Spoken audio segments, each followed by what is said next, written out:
Hi hello guys, இது மோகினி part 2. போன வீடியோவில் நீங்கள் பார்த்ததை விட இந்த வீடியோவில் நிறைய இன்ட்ரெஸ்டிங்கான சம்பவங்கள் நடக்க போகுது. ஸோ தொடர்ந்து பாருங்கள். ராஜவும் அவருக்கு ஒய்ஃப் ஆக போகிற பிரீதாவும் காரில் போய்கிட்டு இருக்காங்க. அவங்க ஒரு ஹோட்டலுக்கு போக வேண்டியதாக இருந்தாங்க.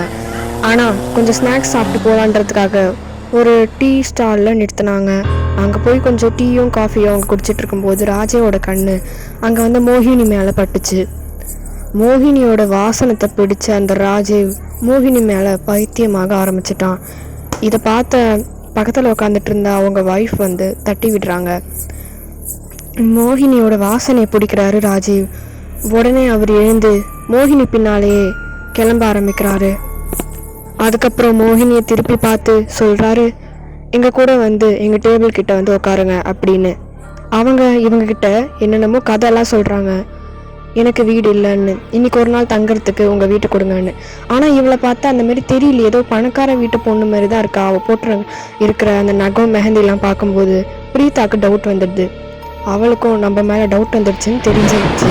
இடி மின்னல்லாம் வெளியில் பயங்கரமாக இடிக்க ஆரம்பிக்குது. பிரீதாவுக்கு என்னமோ ஒன்று தப்பாக பட்டுச்சு. போக போக நேரம் அதிகமாகிட்டே வந்தது. பிரீதாக்கும் பயம் அதிகமாகிட்டே வந்தது. சரி கிளம்பலான்னு எல்லாருமே வீட்டுக்கு வந்துட்டாங்க.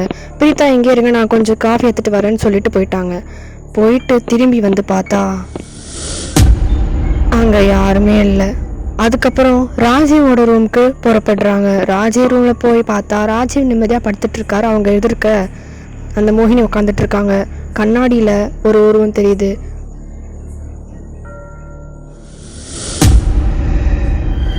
இதை பார்த்து பிரீதா ரொம்ப பயந்து போயிடுறாங்க. அதுக்கப்புறம் அவங்களோட சிரிப்பு சத்தத்தை கேட்ட உடனே பிரீதாவுக்கு ஒரே மயக்கம் வந்துடுச்சு. அதுக்கப்புறம் கீழே விழுந்துட்டாங்க.